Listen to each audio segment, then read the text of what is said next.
in the horse training world, before everybody started join up and a lot of the round pen work that's done nowadays, horses used to get ponied a lot more than what they do now.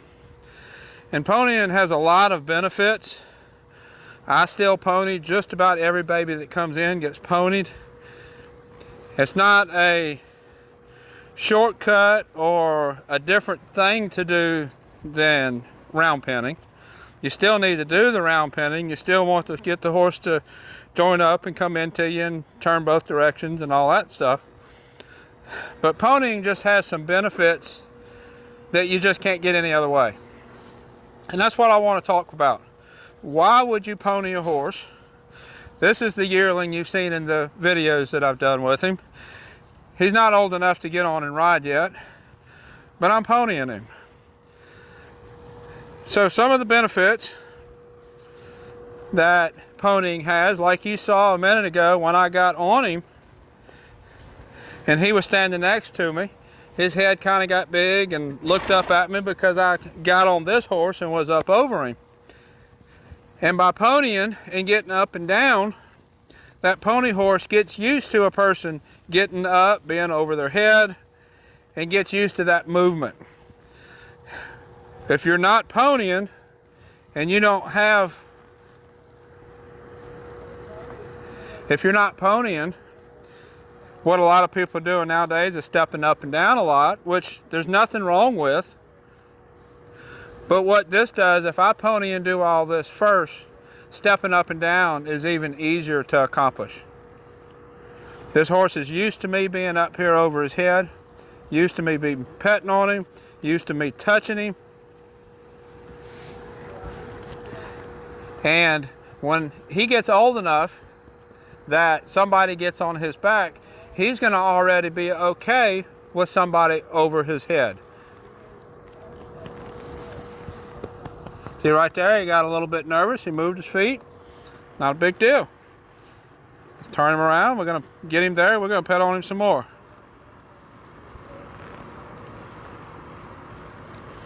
I can put my body in a position where it would be if I was over him. Pet on him. Good boy. Release the pressure and walk on. It's not about pulling that horse around. If he was to not want to lead and you just get on him and start pulling him around, that's not good for the horse. That's not productive. Now, I've seen some stubborn horses that just did not want to lead. You might pull on a little bit. But this gets him used to me being up over his back. And it also gets him used to the idea of he has to do what the pony horse tells him to do. And the pony horse gives him the confidence to do it. So he's all relaxed. Let me mess with him. This horse is giving the young horse confidence, almost like nurturing, kind of mothering him, but also giving him a job, telling him let's go.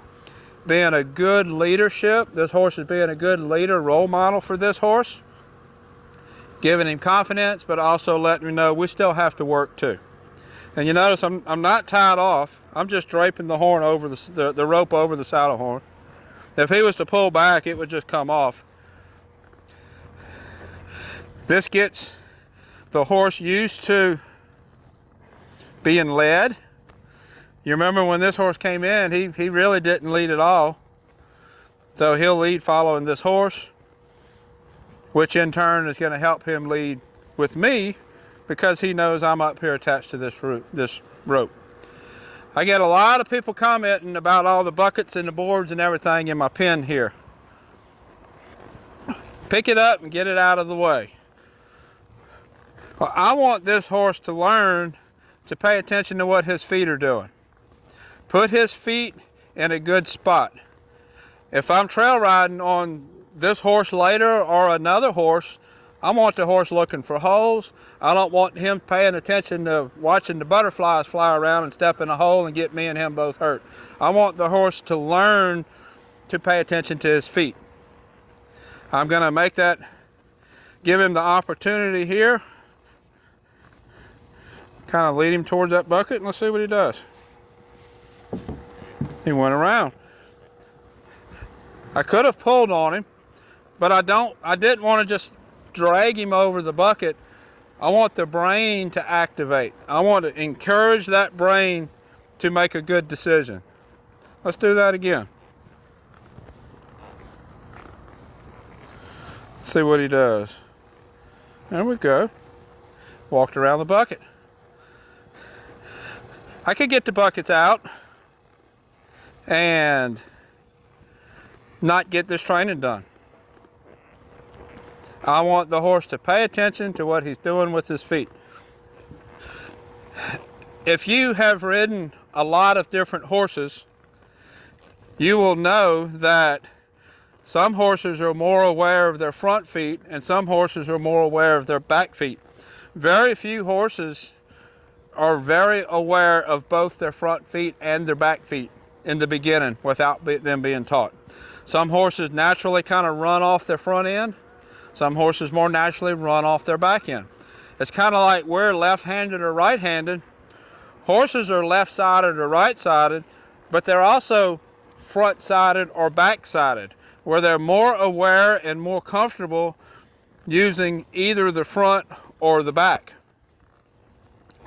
So what I want to do with this horse is I want to put him in a position he has to put thought into not just left and right, but also front and back. So I'm going to lead him by these buckets. I'll lead him by the barrel. Let's go between that bucket and that barrel. It's kind of small. Let's see how he handles that. It's not about physically making the horse do something. Make a decision. Make a decision. There we go. It's not about physically making him do something. It's about engaging that brain and getting him to make a decision. Later on, when this horse is started under saddle, he's going to have a lot of decisions to make. A lot of decisions to make as far as how he's going to accept the saddle. A lot of decisions as far as how he's going to accept the bridle, the rider, steering. Lots of decisions. So right now, I want to not only get this horse started leading, going in the trailer, picking up his feet, all that kind of thing. I want to get his mind started in the direction that he's going to need to go in later. If you train the mind, the body's going to do what you want it to do. Let's make a left turn here. Let him make a decision. There we go. Let's stop and pet on him a little bit.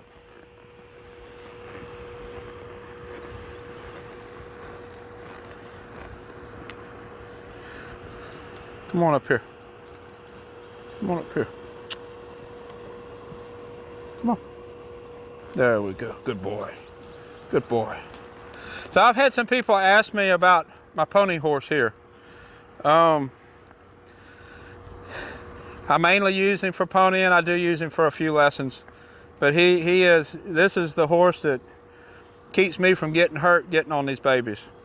His name is Bob. He is a registered quarter horse, and his name is Einstein Rewound. So if you're familiar with quarter horses and reining bloodlines, he is an own son of Einstein. Einstein was by Great Red Pine, and Einstein produced a lot of really good reining horses. Einstein Revolution would have been one of them, and he is actually a brother to Einstein Revolution. I showed his sister Little Miss Einstein and won a lot in NRHA reining. And then this horse, I got the opportunity to get him as a 4-year-old to put in reining training, and I did, and he just didn't have enough go to really make a nice reining horse. But he was too nice to just throw away. I did sell him when he was younger, and a couple of years ago I found him and went and bought him back.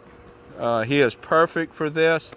He's not as chunky as you would think of as a pony horse, but the way I pony, I'm not dragging horses around. And he does this job really well. And he's just a calm, laid back horse. And tends to really teach these young horses how to behave without being mean to them. So now we set, gave him a break, let him soak, and we're going to walk again. Now if you want to start ponying, you can teach a horse to do this job, but you need to start with the horse with the right mindset. You're not going to start with the horse that's aggressive and make him not aggressive. You want a horse that's generally laid back from the beginning.